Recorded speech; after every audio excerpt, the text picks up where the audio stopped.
Was möchtest du heute ändern?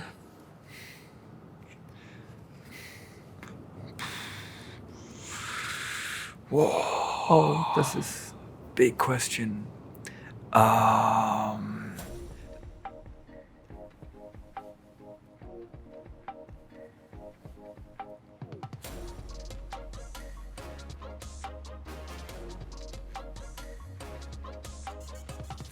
Was hat es mit einem Juno auf sich? Und wer hat dir den Namen gegeben und warum? Also es hätte eigentlich, weil mein Vater an die Vereinten Nationen, United Nations geglaubt hat, an die Kraft, die diese Organisation hat. Da hat er eben wollen, dass ich UNO heiße, United Nations Organization, aber auch die Ziffer sozusagen die erste, UNO. Und das war damals nicht möglich. Du konntest nicht solche Namen geben, einfach wie heutzutage.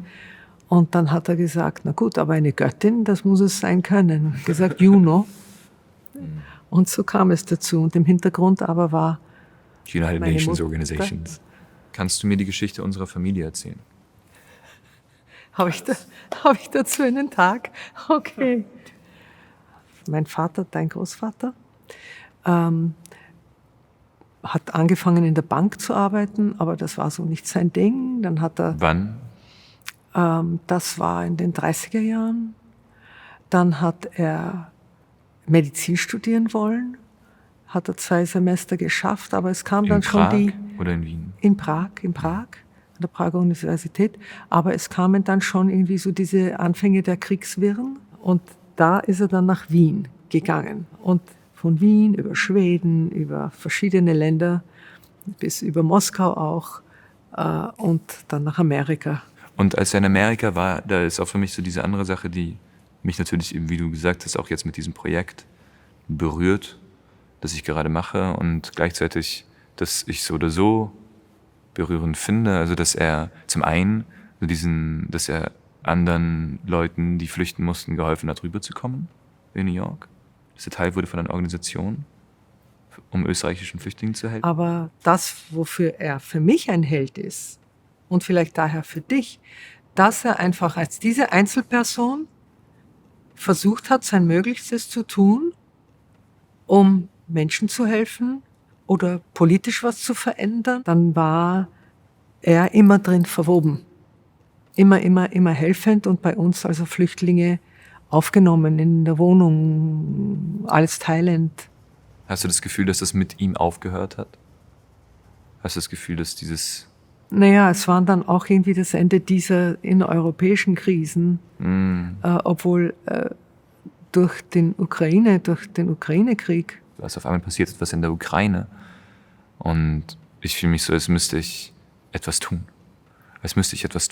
Leute in der Ukraine ein. Und sofort machen wir unsere Türen auf.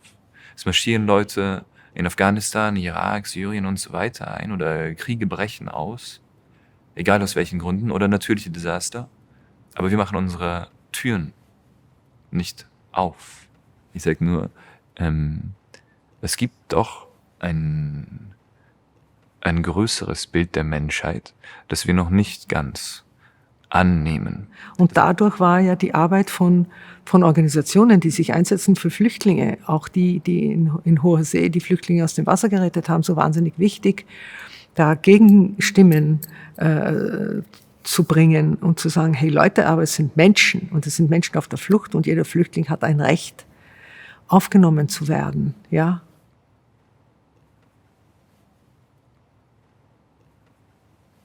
Kannst du mir von deinem Projekt Transatlantic erzählen? Was ist die Geschichte? Ich darf leider nicht wirklich was darüber sagen. Ich darf nur sagen, dass es um die Zeit vom Emergency Rescue Committee geht, das gegründet wurde von Varian Fry, ein Mann. Sorry, irgendwie berührt mich das alles auf einmal sehr.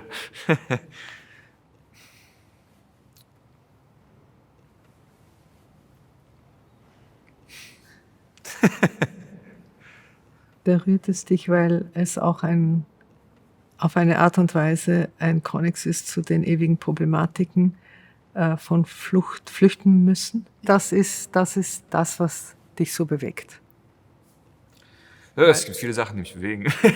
Ja, Aber aber Varian einfach Fry da hat jetzt die Menschen Frage. gesehen. Ja. Und Varian Fry hat deswegen gesagt, ich muss dahin und ich muss irgendwie helfen. Also ich meine, da ist ja eine Frage, warum ist die Botschaft von Transatlantic heute wichtig? Aber ich glaube, Weil ist es ein Kreis zur konstant Jetztzeit. passiert. So ist das, genau.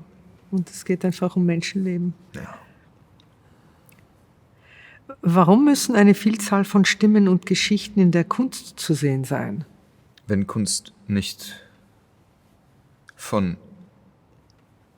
allen Menschen für alle Menschen gemacht wird oder gemacht werden darf, dann ist Kunst nicht für Menschen. Dann wird Kunst ein Produkt der Trennung. Wir sehen diese Trennung.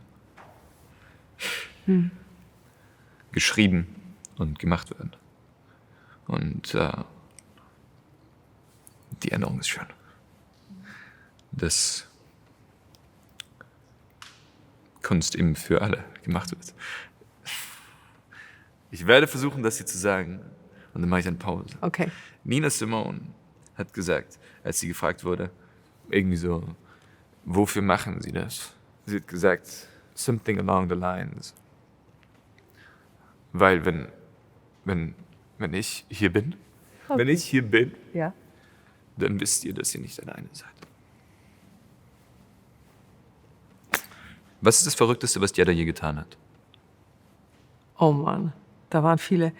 Aber so, das, was mir am meisten mal gefallen hat, das war ein 1. Mai. Und da hat er irgendein Auto gehabt, so aus zweiter Hand gekauft, so einen uralten Oldsmobil. Und der war offen. Und er hat das ganze Auto mit allen Fahnen der Welt behangen, so rundherum. Und mit dem sind wir dann durch die Stadt gefahren. Und das hat mir sehr gefallen. Aber das finde ich schon spannend. Wie prägt unsere Familiengeschichte dich besonders in schwieriger Zeit? Oder nehmen wir die Familiengeschichte als solches und du und ich drin. Dass man einfach nie aufgibt, dass man immer das Positive sieht, dass man immer das Gute in Menschen sieht, auch in denen, die man sozusagen als böse bezeichnet, versucht, bei denen durchzudringen, durch diesen Stahl, durch dieses Stahlgerüst, das die oft um sich haben, irgendwie das Menschsein suchend. Und da einfach nicht aufgeben. Was ist deine Lieblingseigenschaft von mir? Everything, darling, you're perfect. Du siehst das Leben immer mit einer bestimmten Leichtigkeit. Du siehst eine Situation, es passiert Scheiße und dann gehst du damit einfach um. Und dann lachst du darüber. Du sendest, wenn sich dann negative Energie aufbaut, es nie an Leute auf einer persönlichen Art und Weise. Es äußert sich dann eher in einer Panikattacke über die ganze Welt. So, es ist dann eher so, what is all of this? Aber es ist nie eine Beleidigung einer anderen Person. Ich glaube, du hast noch nie in meinem Leben, außer Politiker, die auf eine bestimmte Art und Weise gegen Menschenrechte agieren, beleidigt.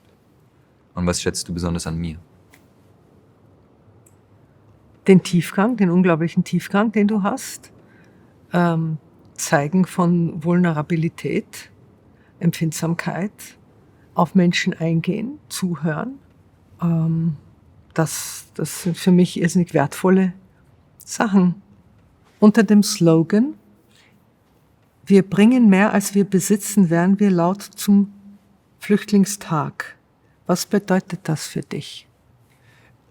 Menschen, die wo ankommen, wo sie nicht zu Hause sind, brauchen die Möglichkeiten, dort eine Existenz kreieren zu können, damit sie Teil der Gesellschaft werden können, falls sie das wollen, egal auf kurze oder lange Zeit, und dadurch der Gesellschaft genauso Bereicherung bringen, wie die Gesellschaft ihnen. Und diese Möglichkeit ist viel größer als das Wort Flüchtling und als das Wort, ich brauche deine Hilfe. Ja? Sondern diese Menschen können uns helfen, Sachen zu machen und wissen in vielen Momenten auch mehr als wir über bestimmte Dinge. Das eigene Leben, die Lebenserfahrung bringt, das eigene Know-how, die Auf jeden Fall. Geschichte der eigenen Nation und das eine Bereicherung ist. Na klar. Wofür bist du heute dankbar?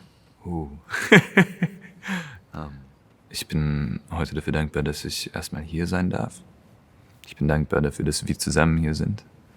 Ich bin dankbar dafür, dass es fühlt sich fast an, dass ich diesen Moment mit dir teilen darf, dass du in eine Welt kommst, die ich oft erlebe, im Sinne von vor der Kamera zu sein.